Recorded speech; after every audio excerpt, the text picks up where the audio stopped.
Guys, I perfectly know that building an effective blues language can be a little bit difficult and challenging, especially if you are at the very beginning. I know it because I see a lot of my students try to get through the three-chord standard blues progression only by using the classic minor pentatonic. Okay, so and the result is always that they get very, very frustrated because if you just use all the time one single scale and one only pattern and scheme, ultimately you will end up bored by your own language. So what we try to do in this lesson is using these 4 steps method to build an effective blues language that goes farther just playing the minor pentatonic. But guys, before starting this lesson, I would really appreciate if you just can subscribe to the channel that I'm working on very, very much right now. And also you can find all the transcriptions and the diagrams of this lesson on my Patreon page. And by subscribing, you can help me to grow the channel. And also you can have more materials that are not available here on YouTube. So the first thing first that we have to do is trying to get inside the blues progression. So whenever we have a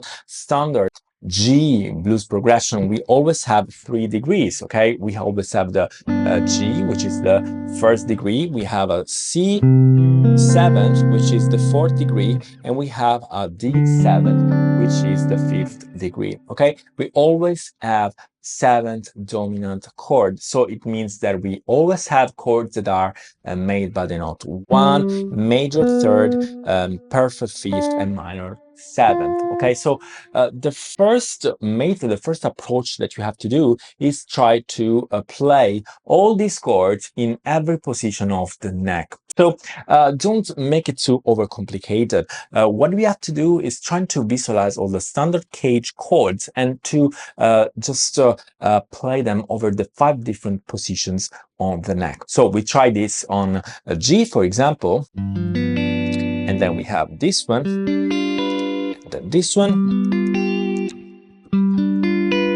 and then this one. And then a very cool thing is that we can actually transpose these positions very, very easy, and we can go to C7.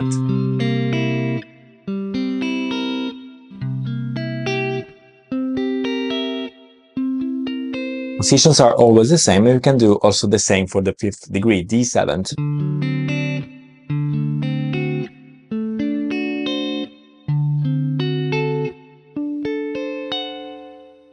So this first method is very important because when you visualize clearly all the chords, all the 5 positions of the blues chords over all the entire neck, you are already building what I call the blues map. So the blues map will definitely help you to understand how the positions are unchained together. And this will open the road for what comes next. All right, guys, what we have to do now is trying to play the arpeggios of each chord over the chord progression. I suggest you to do is visualize the 4 notes arpeggio for G, and then for C and for D, all over the same 4-5 frets max, and then transpose the same over the next part of the neck, and then the next one, then the next one, until you cover all the 5 positions.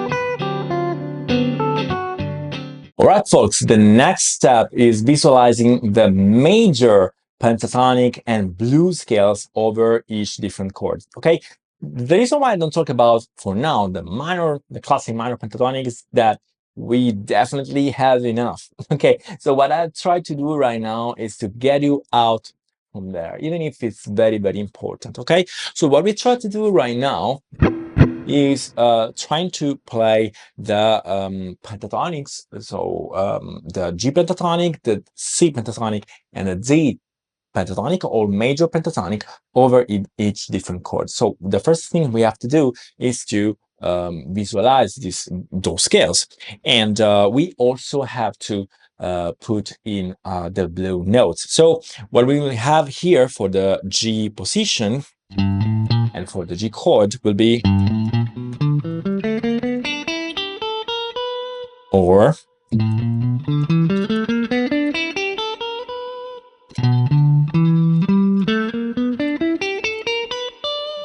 or,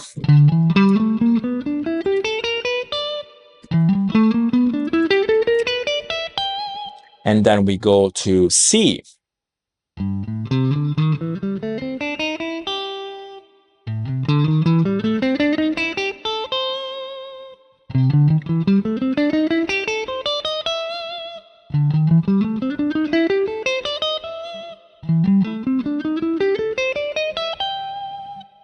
And then we can also do the same for D.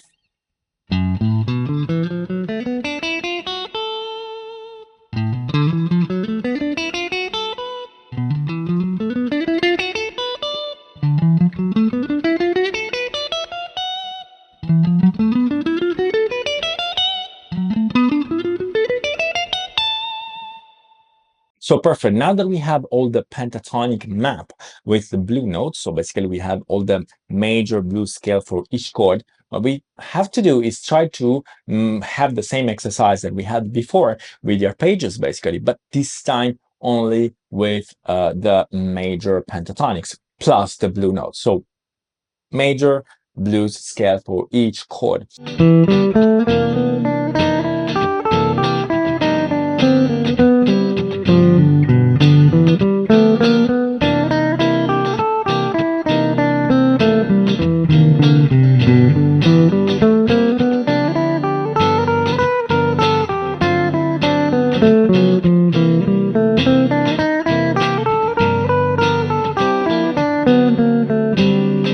Okay, guys, the next step is actually coming back to the very good old minor pentatonic, to which we add the blue note right now, okay? So when I talk about the G minor pentatonic, I talk about this one.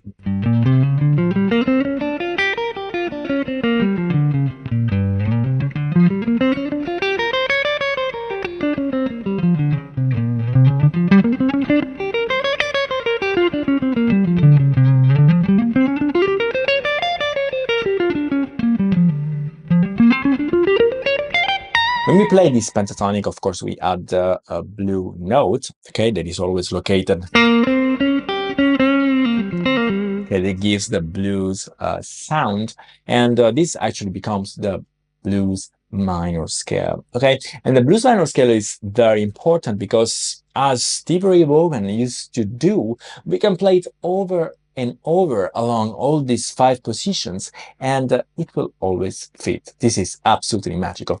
But the reversal in all of this is that if we overuse it, it can become a little bit boring. So this is the reason why I actually told you to start with the major pentatonics first, because you play the major pentatonics and you play the arpeggios first, so you have the entire map and you know where the chord progression goes. Then we can also add the spice, let's say, of the minor pentatonic, but not only, because the minor pentatonic also have this system of bendings, okay? So what I suggest you to do is visualize each position of the minor pentatonic, and especially on the string 1, 2, and 3, but you can also do it on reverse bending on the bass strings if you're playing 6 strings, of course, then you can try to reach always the next note. So for example, if you are here,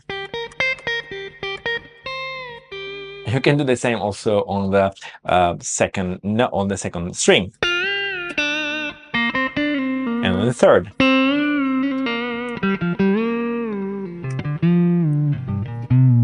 And also you can add the basses, and you continue the rest of the exercise on all the other positions. So for example,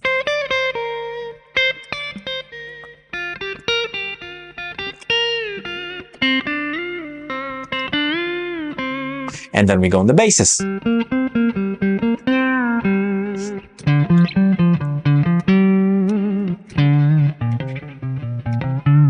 And again.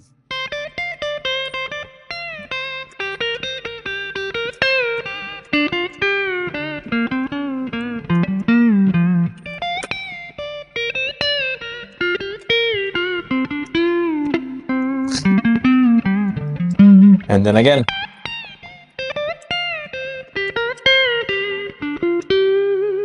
Etc, etc. So try to visualize and reach the next note also with the bendings. This is super important because then when you add the bending, you are definitely getting into the blues. So what we try to do now is just improvising over the minor blues scale, and then little by little I will introduce the bendings.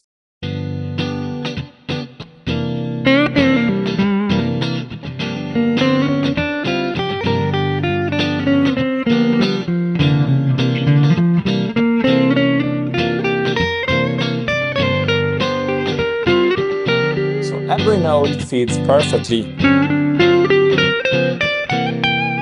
no matter which is the degree of the blues in which you are playing. And then we have the bending.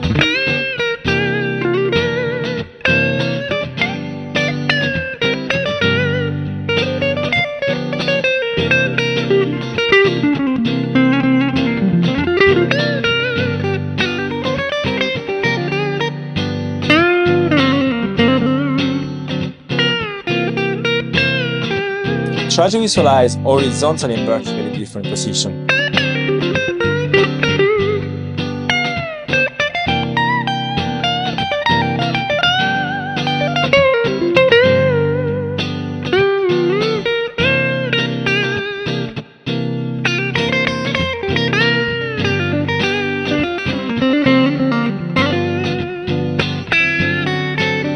Oops.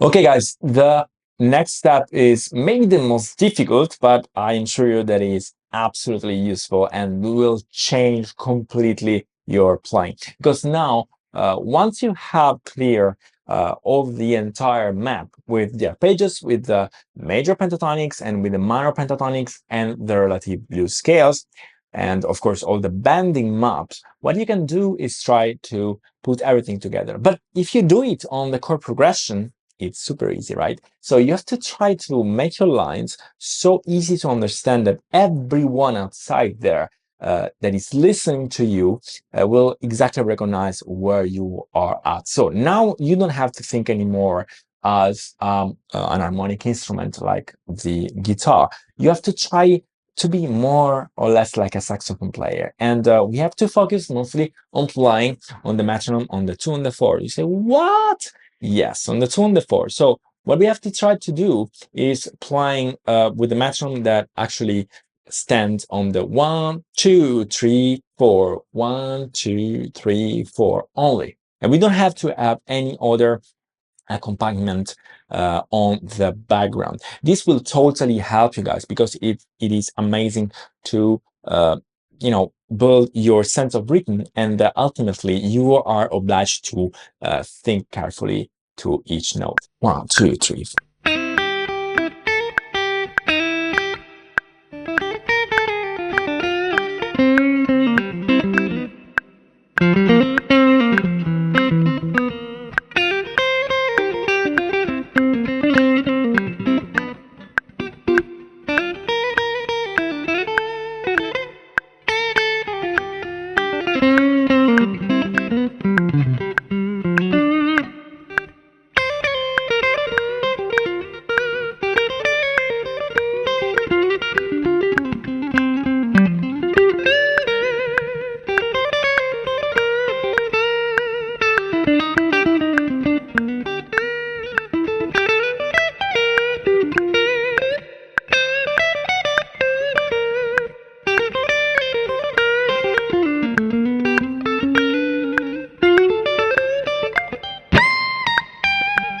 Okay, guys, thanks a lot for watching. I hope this video was useful for you and that will help you to grow your language. If it was, of course, please give me a big thumb up down there and give me, maybe you can leave me also a comment in which you tell me which will be the lesson that you would like to see on my channel on the next future. And also don't hesitate to add me on Instagram and on TikTok. Well, I use TikTok a little bit less, but Instagram I use it, and I would like to connect also with you guys there. And yeah, thanks a lot for watching, and I will see you next time.